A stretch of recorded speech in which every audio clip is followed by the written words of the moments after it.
آپ کا دل کسی خلاف سنت چیز کی طرف مائل ہے تو اللہ کی قسم آپ کا دل یہود و نصارہ کی طرف مائل ہے. یہ میں آپ سے دل سے کہہ رہا ہوں اور قسم کھا کر کہتا ہوں. آج کل کے مولوی جو چاہے کہا کریں کیونکہ یہ تو بیچارے انگوٹھا موڑ کے اس لیے بات کرتے ہیں کہ سمجھتے ہیں کہ دنیا والوں سے تعلق باقی رکھنا بھی ضروری ہے. یہ ایک بیماری ہے مسلمانوں میں سب میں کہ اگر تم نے شدت اختیار کی تو تمہارے ان کے درمیان کے تعلقات خراب ہو جائیں گے. اور یہ میں آپ سے صاف طور بحث کر رہا ہوں کہ اگر مسلمان کا دل کسی سنت کی طرف راغب نہیں ہے تو اس کا دل یہود و نصارہ کی طرف مائل ہے. یہ پکی تو یہ آپ کو اپنا دوست بنا لیں گے. میں کیا عرض کروں, اس زمانے کا مسلمان یہ چاہتا ہے کہ سب کا دوست بن کر چلو تاکہ اسلام ہو نہ ہو سلامتی تو ہو.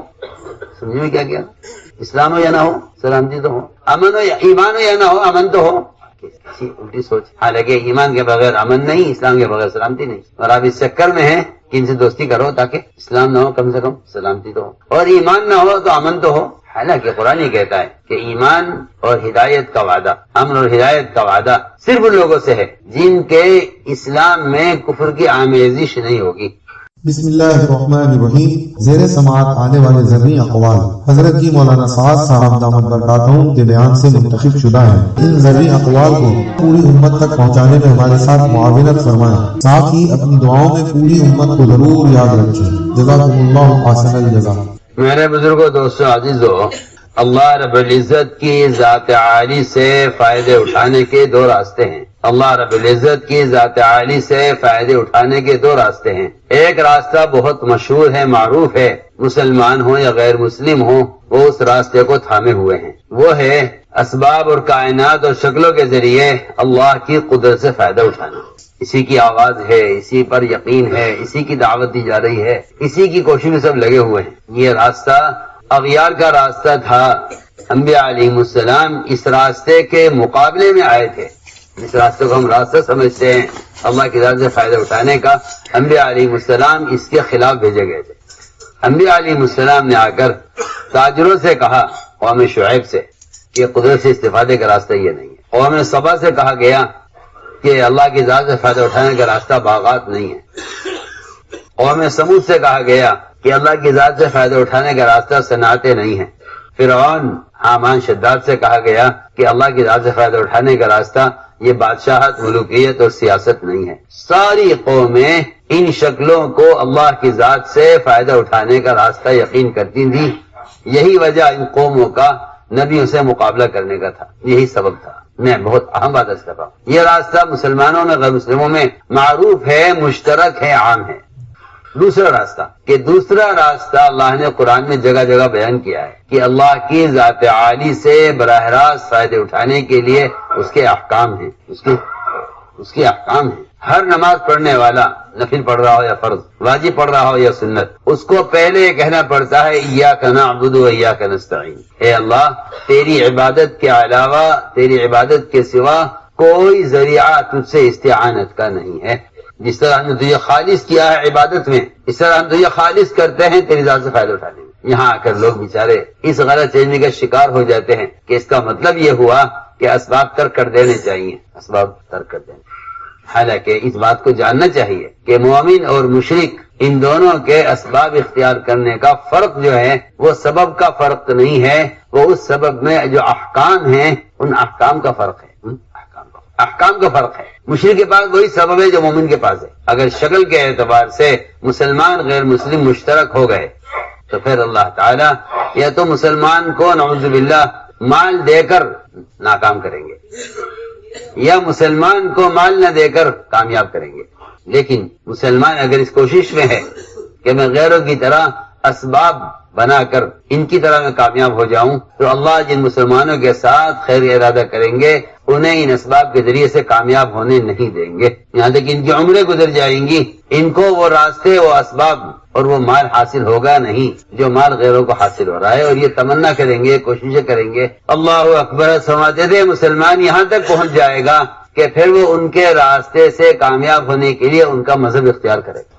صاف آخری بات کہ اگر ان کی طرح کامیاب ہونا ہے تو پھر پوری طرح ان کا طریقہ اختیار کرو. میں آپ کو بتانا چاہتا ہوں کہ مسلمانوں میں ارتداد کے آنے کی ابتدا کہاں سے ہوتی ہے؟ مسلمان میں ارتداد کے آنے کی ابتدا کہاں سے ہوتی ہے؟ یہاں سے اس کی ابتدا ہوتی ہے کہ جب مسلمان کامیاب ہونے کے لیے غیروں کے اسباب ان کے طریقے اختیار کر لیتا ہے تو پھر اس کو مجبور ہو کر اپنا دین چھوڑنا پڑتا ہے کہ نہیں، اس کے ساتھ یہ نہیں چلے گا، ہمیں اس کے لیے کرنا پڑتا ہے۔ ہم عرض کرنا چاہتے ہیں کہ میرے اللہ کے درمیان اگر سبب ذریعہ ہو گیا تو یہ سبب کا تقاضا مجھے میرے دین سے ہٹا کر رہے گا۔ بالکل پکی بات، یہ مشاہدہ ہے، یہ تجربہ ہے زمانے کا کھلا ہوا، کیونکہ کسی بھی لائن کی خواہش اگر ایسی پیدا ہو گئی جو کسی حکم سے ٹکرا رہی ہے تو آدمی خواہش کے پورا کرنے کی وجہ سے دین کو ضائع کرے گا۔ اگر وہ کمائی کے نقشوں میں آئے گی خواہش تو یہ سود اور جھوٹ کی طرف جائے گا، اور اگر یہ خواہش جسمانی خواہش ہے تو میں آپ صاف عرض کر دیتا ہوں کہ غیروں میں شادیاں کرنے اور غیروں کے ساتھ زندگی گزارنے کا جو تقاضا ہوگا اس خواہش کی وجہ سے ہوگا کہ کیا کریں، خواہش تو یہ ہے، لیکن میرے اس کے دین میں فرق ہے۔ اس دین کا فرق کوئی بات نہیں ہے، دین کا فرق کوئی بات نہیں ہے۔ حالانکہ یہ اس لیے مذہب تبدیل کرے گا کہ اس کی خواہش اس عورت سے شادی کرنے کی ہے۔ صاف طرح سے حضرت اکرمہ ابو جہل کے بیٹے کو جب ام حکیم ان کی بیوی انہیں امان دے کر اور تیار کیا ان کو کہ چلیے تو آپ حضور اکرم صلی اللہ علیہ وسلم کی خدمت میں چلیں، وہ گھبرائے ہوئے تھے کہ مجھ سے باپ کا بدلہ لیا جائے گا، مجھ سے باپ کا بدلہ لیا جائے گا، یا تو مجھے مجبور ہو کر ان کا دین قبول کرنا پڑے گا یا قتل ہونا پڑے گا۔ اس لیے کہ آپ صلی اللہ علیہ وسلم مکہ میں فاتحہ میں داخل ہو گئے ہیں۔ انہوں نے ان کے لیے آپ صلی اللہ علیہ وسلم سے امن لے لیا کہ آدمی کو امن دے۔ ستانے والوں کو، ستانے والے کی اولادوں کو امن اس لیے دیا جاتا تھا کہ ہم ستانے والوں کو قریب کرنا چاہتے ہیں تاکہ ہمارا مقصد تو سمجھیں کہ ہم ان سے چاہتے کیا ہے۔ تو مجھے تو عرض کرنا تھا بنیادی بات، اکرمہ نے راستے میں بیوی سے صحبت کرنی چاہیے، بیوی نے کہا نہیں آپ مجھ سے نہیں مل سکتے۔ کیوں؟ تم میری بیوی نہیں ہو؟ یعنی میرے اور آپ کے درمیان جو مذہب کا فرق ہے، جبکہ عورت کے اندر خواہش مرد سے زیادہ ہوتی ہے، لیکن اکرمہ کے باوجود کوشش کے ام حکیم نے صحبت سے انکار کر دیا کہ نہیں میں آپ سے نہیں مل سکتی۔ اچھا آخر وجہ تو بتاؤ کیا وجہ ہے؟ کہ وجہ صرف یہ اسلام ہے میرا آپ کے درمیان، وجہ صرف اسلام۔ تو اکرمہ نے یہ سن کر یہ کہا اس کا مطلب یہ ہے کہ یہ مذہب بڑا اونچا مذہب ہے جو میرے اور آپ کے ایک مذہب ہوئے بغیر یہ مجھے آپ سے ملنے نہیں دیتا۔ یعنی صرف حضرت ام حکیم کے انکار کی وجہ سے حضرت اکرمہ کے دل میں اسلام کی ہیبت بیٹھ گئی۔ اس کا مطلب یہ ہے کہ یہ سچا مذہب ہے کہ تم اپنی خواہش کو قربان کر رہی ہو اس مذہب کے لیے۔ ایک عورت اگر اپنی خواہش کو قربان کرے دین کے لیے تو وہ ایک ابو جہل کے بیٹے اکرمہ کی ہدایت کا ذریعہ بن جاتا ہے۔ آپ سب غور کیجیے، صرف اتنی سی بات پر کہ نہیں میں آپ سے نہیں مل سکتی اس لیے کہ آپ کفر پر ہے میں اسلام پر ہوں، جب تک آپ اسلام پر نہیں آئیں گے میں آپ سے نہیں مل سکتا۔ انہوں نے یہ نہیں کہا کہ تم کفر پر آ جاؤ، نہیں، لیکن اصولی بات یہ ہے کہ جو مرد یا عورت اپنے دین کی طرف داعی ہوتا ہے وہ کبھی کفر کا مدعو نہیں ہو سکتا۔ اس زمانے کے مسلمان تو بیچارے ان کی عقل پر پتھر پڑے ہیں، جن کے نزدیک دعوت دینا کوئی اہمیت نہیں رکھتا، اور یہی وجہ امت کے مذہب کے بدلنے کی ہے کہ امت تبدیل مذہب پر جب آئے گی جب امت اپنے مذہب کی دعوت کو چھوڑ دے گی۔ جو آج کل کے لوگوں کا خیال یہ ہے کہ دین کی باتیں پھیلانے کے اور بھی ذرائع ہیں، میں ان سے کہنا چاہتا ہوں وہ اس بات کو سمجھ لیں کہ قرآن نے یہ بات کھول کر بیان کر دی قرآن نے یہ بات کہ جو اپنے دین کی دعوت پر قائم نہیں ہوگا وہ اپنے دین کا مددگار نہیں ہوگا، جو اپنے دین کا مددگار نہیں ہوگا اللہ تعالیٰ اس کے مددگار نہیں ہوں گے۔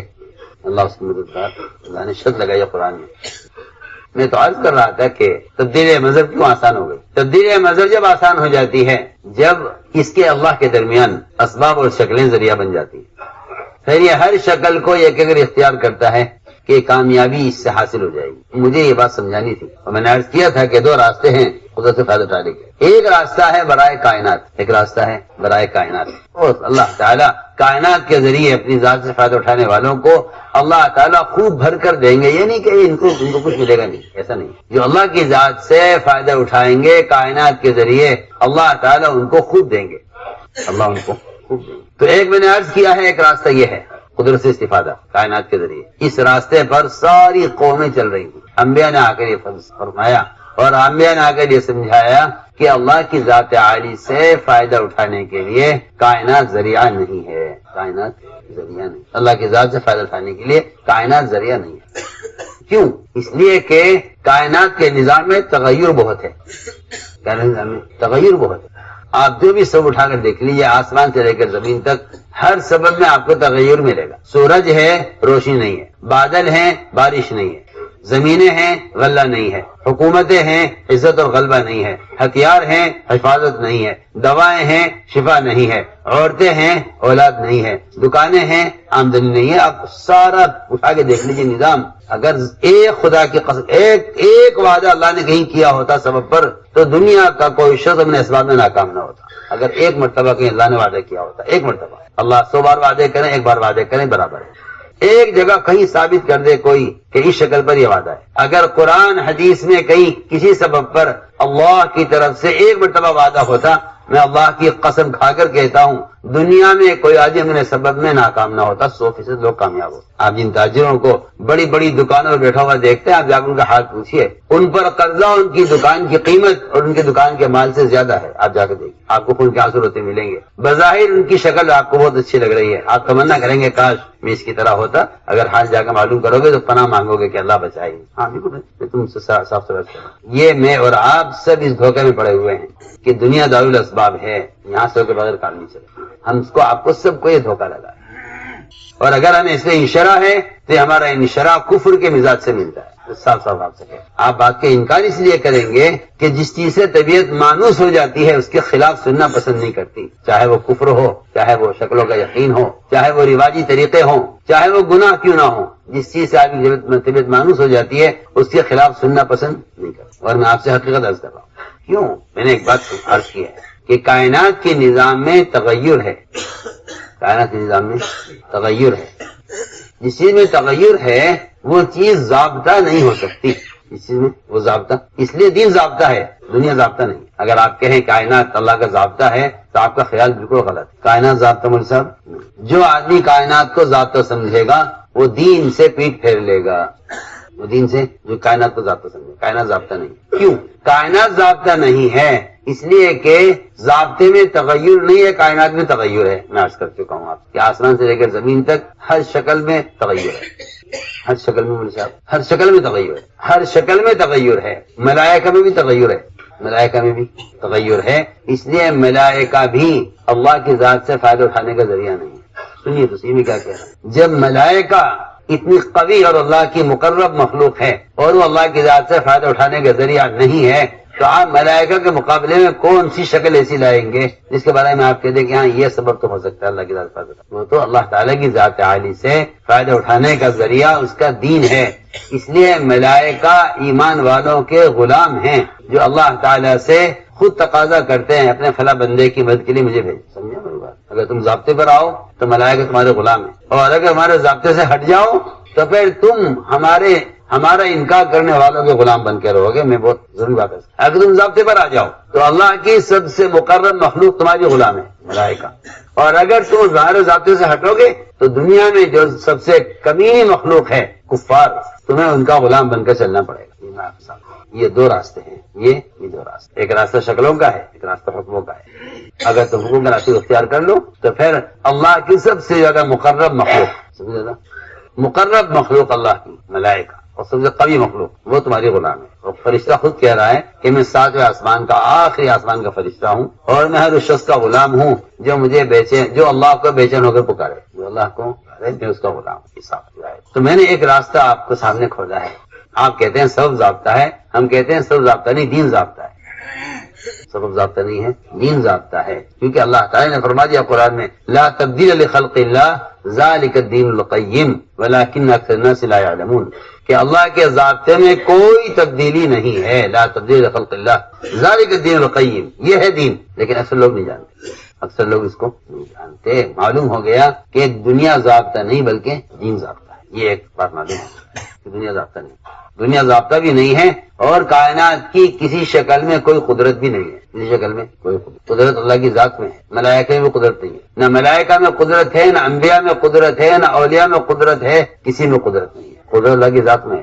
اور کائنات میں جو تغیرات ہیں وہ قدرت کے تعارف کے لیے ہیں، قدرت کے تعارف کے لیے. اور جو شکلیں ہیں وہ اللہ کے تعارف کے لیے ہیں، استفادے کے لیے نہیں ہے. جو شکلیں ہیں وہ اللہ کے تعارف کے لیے. صرف بنے ہوئے سے ہمیں پہچانو گے تو ہماری طرف آؤ گے، اور اگر بنے ہوئے کو پہچانو گے تو تم ہم سے رخ پھیر لو گے. ابراہیم علیہ السلام نے توجیہ یعنی رخ کے صحیح کرنے کا جو طریقہ بتلایا ہے وہ طریقہ یہ بتلایا ہے کہ اپنی ماں سے لے کر اور باپ سے لے کر اور بادشاہ سے لے کر چاند سورج ستارے اور ملائکہ تک کی شکل کو یہ کہو کہ میں نے ان سب سے رخ پھیر لیا ہے بنانے والے کی طرف.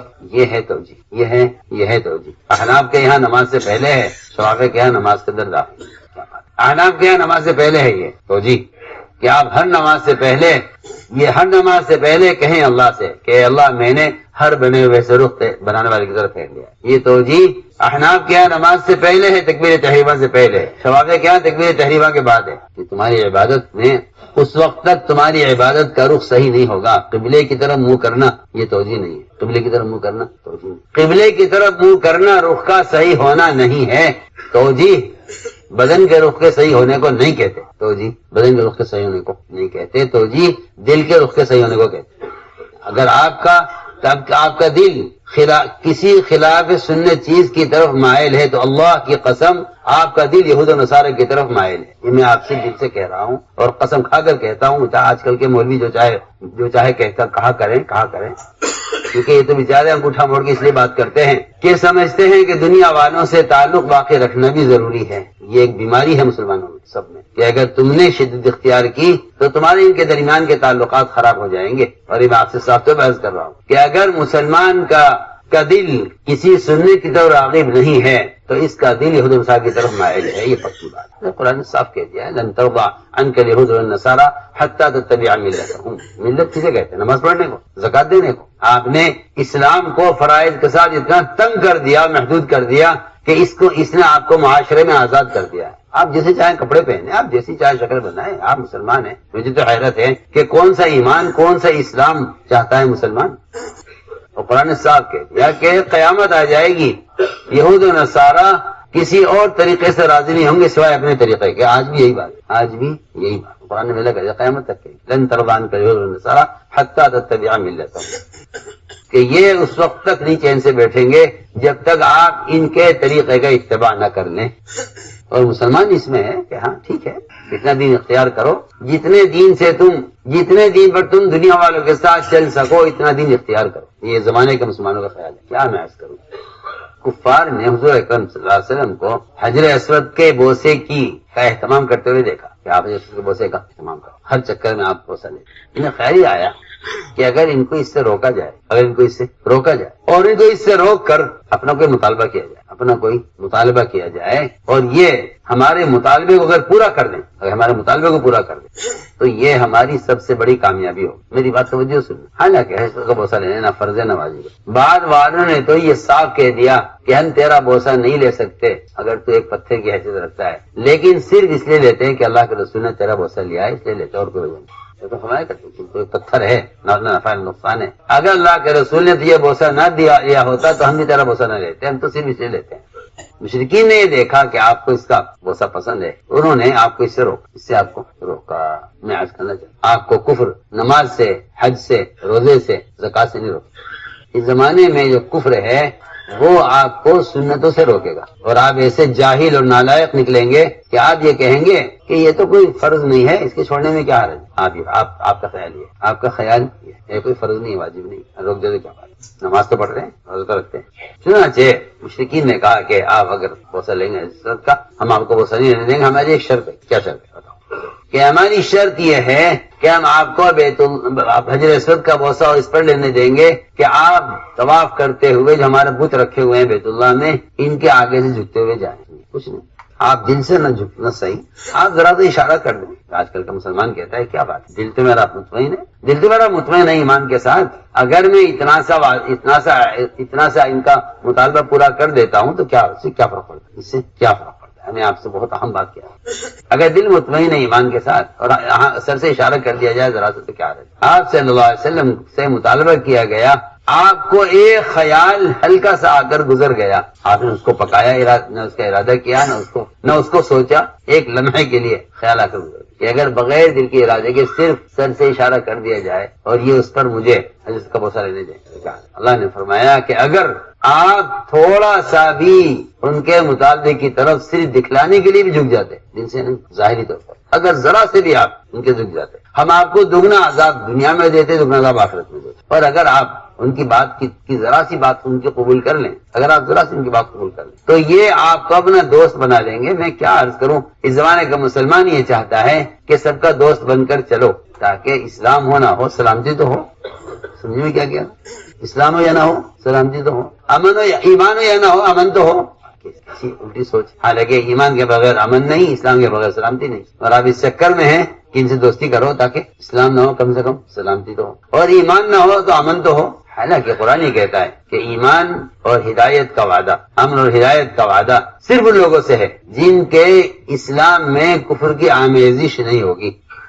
اگر ان کے اسلام میں کفر ملا ہوا ہے، سنو میں کیا کہہ رہا ہوں، ان کے اسلام میں اگر کفر ملا ہوا ہے، کسے کہتے ہیں اسلام میں کفر ملا؟ اسلام میں کفر ملانے کسے کہتے ہیں؟